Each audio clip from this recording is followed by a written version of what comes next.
Fala pessoas, tudo bem? Então, hoje antes de tudo, vocês desculpem aí eventuais barulhos de fundo, de marretada. Eu vou deixar até o ar ligado para abafar um pouco. O pessoal tá numa obra meio frenética aqui e os caras não param para almoçar. Como tá ficando tarde, vamos lá, tá? Bom, então hoje nós vamos discutir a primeira parte do que se refere aos cariótipos aberrantes. Então, uma lembrança rápida e breve, ontem, né, na aula anterior, nós lembramos alguns conceitos importantes referente ao mapa cromossômico de cada espécie. Na nossa espécie, nós temos 46 cromossomos alinhados em 23 pares. Desses 23 pares, os 22 primeiros pares são classificados como cromossomos autossômicos e o último par é o par sexual, é o alossômico, é aquele que diferencia homens de mulheres. Tá? Então, os homens são X e Y e as mulheres são X e X. Tá? Bom, aí ainda na aula de ontem, eu mostrei para vocês a variação de cromossomos em relação à forma estrutural, tá, que eles apresentam durante a divisão celular. Lembrando que os cromossomos eles só aparecem durante o processo de divisão celular, seja mitose, seja meiose, certo? Fora da fase de divisão celular, tá, o material genético está na forma de cromatina, né, a molécula única. Bom, e dos tipos cromossômicos principais que eu mostrei para vocês ontem, o cariótipo humano ele só não possui o cromossomo telocêntrico, que é aquele que parece uma gravatinha, que o centrômero fica na extremidade. A gente tem o metacêntrico, o submetacêntrico e o acrocêntrico. Lembra que a classificação ela é baseada na posição do centrômero em relação aos braços cromossômicos. Tá? Bom, depois, finalizando, eu falei para vocês que a citogenética ela é a área de estudo da genética que ela tem como uma das suas características principais estudar os cromossomos de uma determinada espécie. Certo? No nosso caso aqui o foco é humano, porque os exemplos são mais próximos da nossa realidade, mas um citogeneticista ele pode estudar qualquer espécie de interesse. Certo? Então, dentro da citogenética, através de técnicas de coloração, eu falei, né? O mais comum é o bandeamento G, através da técnica de Ginsa, você tem o detalhamento dos cromossomos de uma determinada espécie e, nesse sentido, os sujeitos eles podem organizar e analisar. A citogenética clínica ela é extremamente importante porque ela ajuda a identificar as possíveis anormalidades cromossômicas que os sujeitos têm, que os sujeitos possuem, e dessa forma você pode compreender um pouco mais sobre as doenças associadas. Tá? Aqui é importante a gente entender que como a citogenética ela está trabalhando cromossomos e não gene, tá? Lembram, cromossomo é um bloco, grosseiramente falando, que possui um conjunto de genes. Tá? 60, 70, 200, 900 genes. Então, se você tem uma alteração no cromossomo, seja em parte dele, ou seja, no cromossomo inteiro, você não vai impactar um gene ou dois genes, você vai impactar uma grande quantidade de genes, certo? E isso, em geral, provoca uma série de comprometimentos, várias doenças que, quando analisadas em conjunto, a gente classifica como sendo uma determinada síndrome. Tá? Então, alterações cromossômicas elas são muito mais prejudiciais, digamos assim, do que quando a alteração ela é pontual, ela é monogênica, ela é em um gene só. Bom, então hoje a gente vai discutir as alterações, as aberrações cromossômicas numéricas, tá? Ou seja, aquelas que ocorrem no número de cromossomos. Na nossa espécie tem que ter 46, certo? Se tiver um número diferente de 46, 45, 44, 23, 69, 50, tá? Qualquer alteração do número 46 é uma alteração numérica, tá? E essas alterações numéricas, elas podem acontecer em células, tá? Ou elas podem acontecer nos gametas, tá? Em muitas ocasiões que envolvem tumores, né, em células cancerígenas, por exemplo, existem alterações cromossômicas que não afetam o organismo todo do sujeito, mas afetam aquela célula. E dali você dispara um evento que vai formar um tumor, por exemplo, certo? Ou seja, não é um impacto em todo o organismo do sujeito, é um impacto naquelas células alteradas geneticamente por mutação.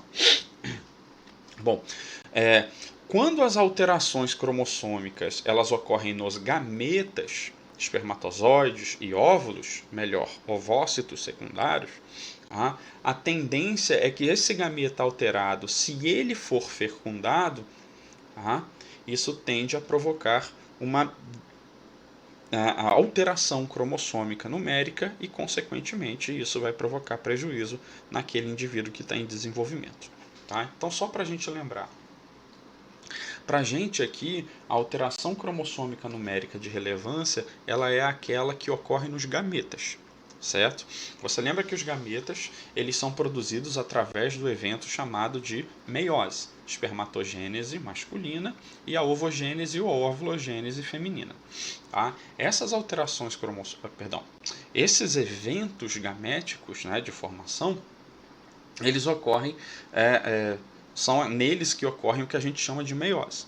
Tá? Você lembra que a meiose ela inicia após a duplicação do material genético e de toda a preparação que ocorre na intérfase, aquelas fases pré-divisão celular, G1, S e G2. Então, no final da intérfase, o material genético da célula, 2N, ele está duplicado, certo? 2N vezes 2. Lembra que não é 4N, porque não são 4 ploidias diferentes, são duas só, aqui você já possui, que foram duplicadas no evento da fase S, na fase de síntese. Aí você lembra que esse material ele vai passar pela meiose 1 e depois pela meiose 2.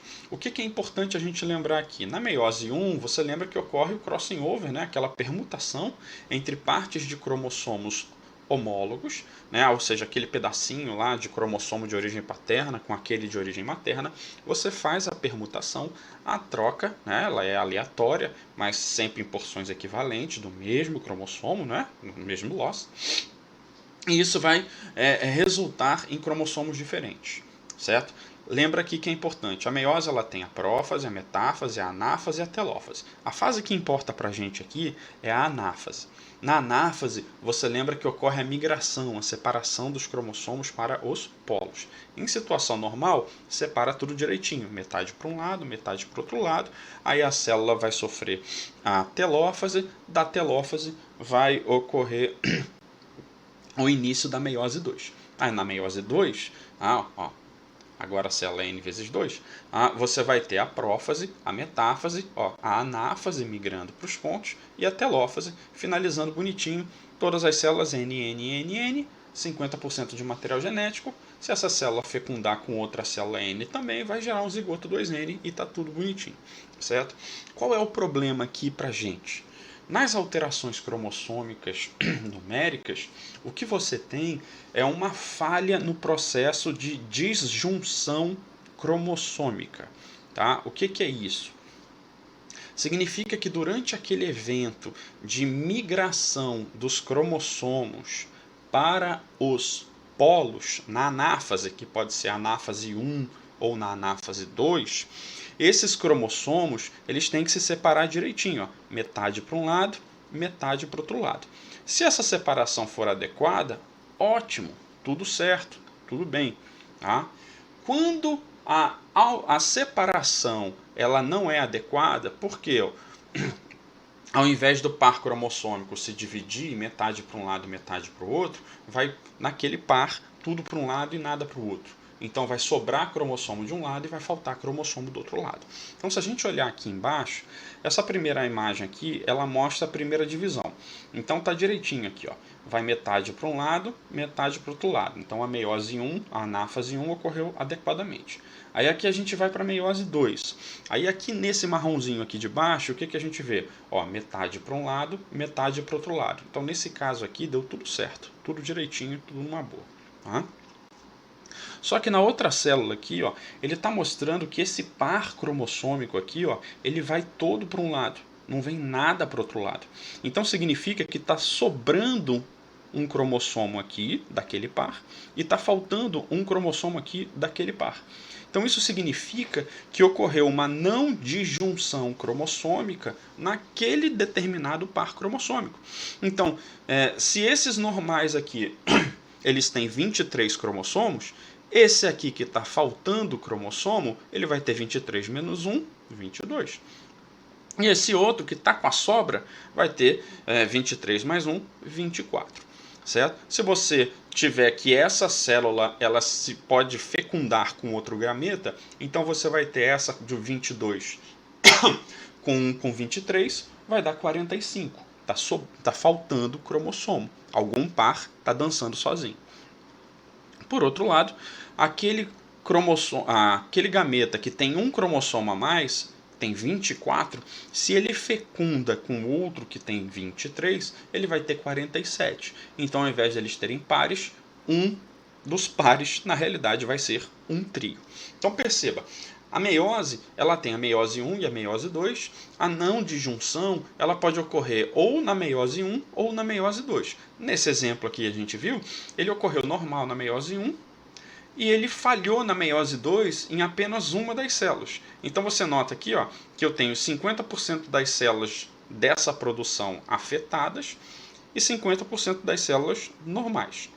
Contudo, quando a falha acontece na meiose 1, ou seja, quando a não disjunção cromossômica ocorre na meiose 1, a deficiência ela vai impactar todas as células. Então perceba, esse par aqui ó, vai todo para um lado e nada para o outro lado.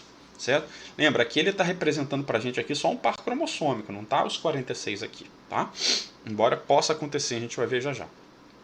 Então se vai tudo para um lado daquele par e nada para o outro, então aqui ó, não vai ter nada daquele par. Então na hora que for fazer a meiose 2, vai ser ó, n-1, n-1, 22, 22. Enquanto que o outro que está com 1 a mais, ele vai ser n mais 1, n mais 1, 24. Ou seja, 100% das células aqui, elas estão alteradas. Elas estão ou com cromossomo a mais ou com cromossomo a menos. A gente vai ver daqui a pouco que quando eu tenho um cromossomo a menos, isso pode provocar uma monossomia. Enquanto que se você tiver um cromossomo a mais, isso pode provocar uma trissomia. Tá? Então, quando você fala alteração cromossômica, numérica ou aberração, você está dizendo que é qualquer tipo de alteração no número 46 da célula. É importante a gente entender que isso, se acontecer no gameta e aquele gameta fecundar, vai comprometer todo o organismo. Lembra? Porque a partir da herança adquirida no zigoto, você vai ter todo o indivíduo sendo desenvolvido. Mas se essa alteração ocorrer numa célula somática de um sujeito adulto, como num tumor, numa célula maligna, isso vai afetar só aquela célula, tá bom?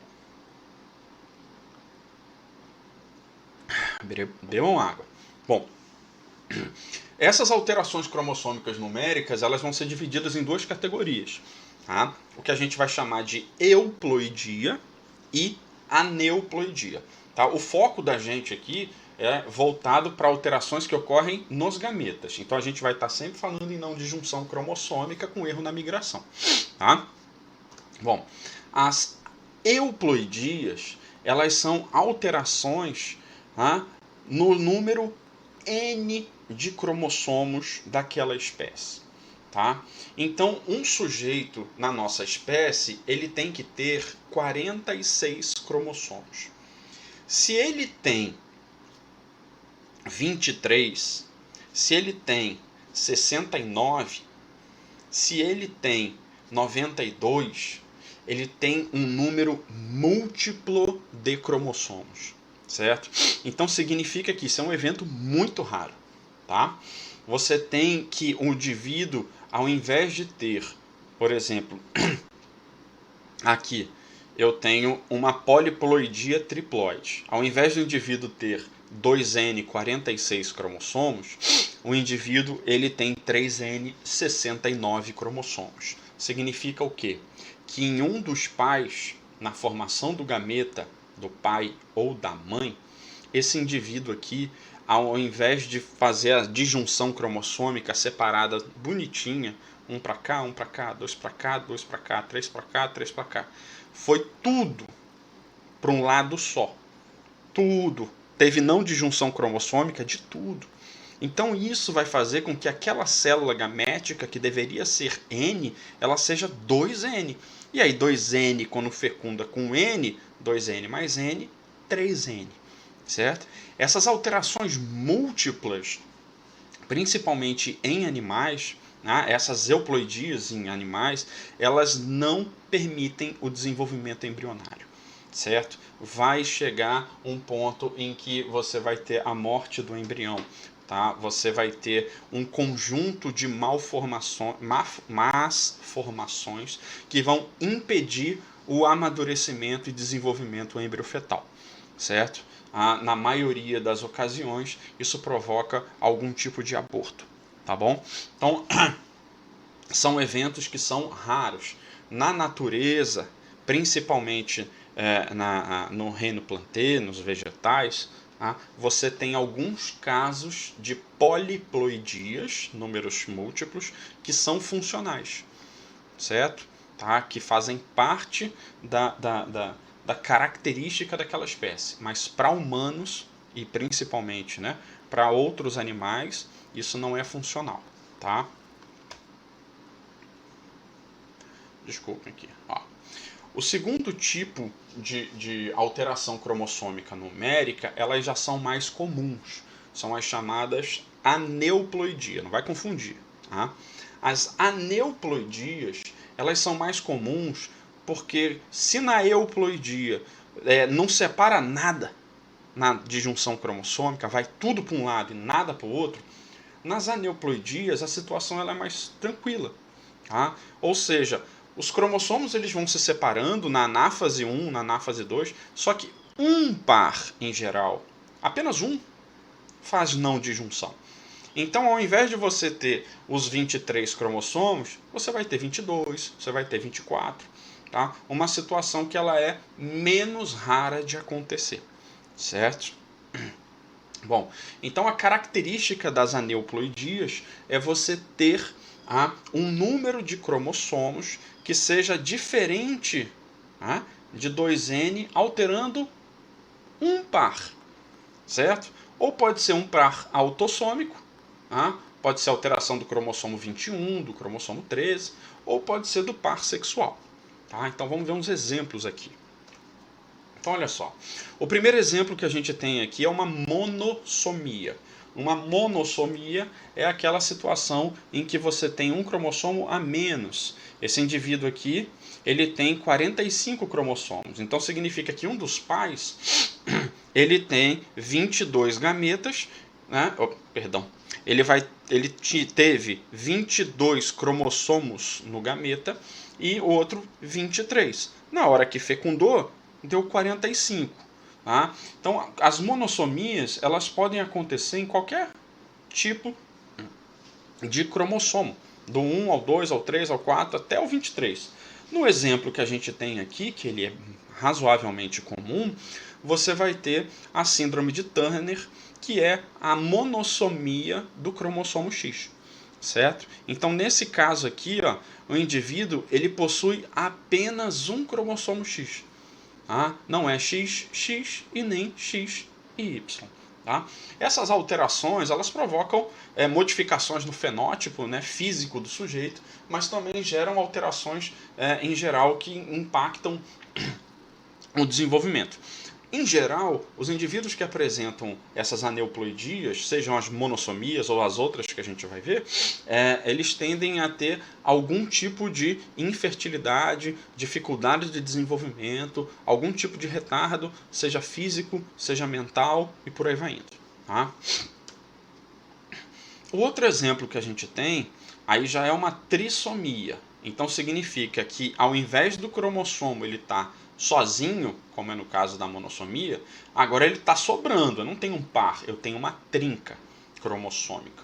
Tá? No nosso exemplo aqui, nós temos outra situação em cromossomos sexuais. Então, olha, o indivíduo ele tem 2 cromossomos X, mas ele também tem um Y. Tá? Então ele tem a chamada síndrome de Klinefelter, que é uma trissomia em que eu tenho um cromossomo sexual a mais. Algum dos pais, durante a meiose, tá? Ao invés de gerar gameta só X ou só Y, a mulher, mãe, pode ter sido XX e ao fecundar com o pai Y deu XXY, ou o próprio pai pode ter tido não disjunção na formação do gameta dele. Então, ao invés dele gerar um gameta só X ou só Y, ele gerou um XY. E aí, com o X da mãe, você tem XXY. Certo? Então, você tem aí alterações físicas, né, visuais, tá, que são as mais perceptíveis. Algumas são mais sutis, certo? Algumas não são tão facilmente percebidas. Tá? Então, em geral, o sujeito tem o tronco curto, braços e pernas muito longos. Então, ginecomastia, né, que é desenvolvimento de mama, tem o pênis reduzido e por aí vai indo. Tá? Fora as outras alterações fisiológicas mais. Ó, outro exemplo que nós temos aqui é o chamado síndrome do duplo Y. Tá? Então, como o próprio nome está dizendo, o indivíduo no par sexual aqui, ele tem 2 cromossomos Y, tá? Quando ele deveria ter só um. De novo, aí aqui é específico, a falha não de junção cromossômica só pode ter acontecido na formação do gameta do pai, certo? Então, o cromossomo X foi todo, perdão, o cromossomo Y foi todo para um lado, e aí na hora que fecundou, aquele gameta lá tinha 24 cromossomos, sendo que 2 eram Y. E aí fecundou, e aí eu tenho 47XYY. Tá? Então é uma síndrome de duplo Y. Então, em geral, esses indivíduos são altos demais, grandes demais, têm muito porte. Tá? São magros, apresentam problemas de desenvolvimento e amadurecimento sexual e por aí vai indo. E talvez a mais famosa das síndromes, tá? Que é a chamada síndrome de Down. Tá? A síndrome de Down ela é um exemplo de trissomia que ocorre nas células, que ocorre nos cromossomos autossômicos, nos cromossomos não sexuais. Tá? Então, todos os exemplos que a gente viu até agora, monossomias ou trissomias, elas eram sexuais. Tá? Só que a mais recorrente de todas, que é a síndrome de Down, ela é uma trissomia do cromossomo 21, certo? Que é um cromossomo autossômico. Então, o que você tem? De novo, não disjunção na formação do gameta de um dos pais, em que o par 21 não separou. Então, 2 21 de um gameta mais um 21, trissomia, certo? Então, todas as características da síndrome de Down, elas geralmente são conhecidas por todos nós. Tá? Então, algumas se repetem em relação a casos anteriores, e aqui a gente tem alguns traços mais marcantes. Né? A formação da face, a alteração, a língua grande, retardo mental, retardo de desenvolvimento, problemas cardíacos, linha siamesca, que é aquela linha no meio da mão, tá? Na palma da mão, melhor dizendo, e por aí vai indo. E, se não me engano, o último exemplo que eu trouxe aqui para vocês é outra trissomia, que é a trissomia do cromossomo 18, em que eu tenho um cromossomo 18 a mais, e isso provoca a síndrome de Edwards. Tá? A síndrome de Edwards ela tem como característica alteração na formação do sistema nervoso, e o sujeito ele tende a nascer com comprometimento no desenvolvimento, tá? Como microcefalia, por exemplo. Tá? Você tem alterações que são alterações físicas, bem características, tá? E o comprometimento todo no desenvolvimento dos sujeitos. Tá? Na maioria dos casos, as alterações cromossômicas numéricas, elas acabam provocando uma série de comprometimentos no desenvolvimento dos sujeitos, em que a tendência é que o tempo de vida do sujeito ele seja atenuado em relação à maioria das pessoas. Tá? Contudo, o desenvolvimento da citogenética clínica, com diagnósticos e com tratamentos, né, a tendência é que a qualidade de vida dessas pessoas elas tendam a aumentar. Tá? Bom, essas foram as alterações cromossômicas numéricas. Tá? Na aula de amanhã, nós vamos falar sobre as alterações cromossômicas estruturais, que são situações em que o número de cromossomos não é alterado, tem os 46, só que é mais difícil de identificar, porque é um pedaço do cromossomo que está alterado, certo? Então, amanhã a gente volta, nos vemos lá, tá bom? Fiquem bem, grande abraço.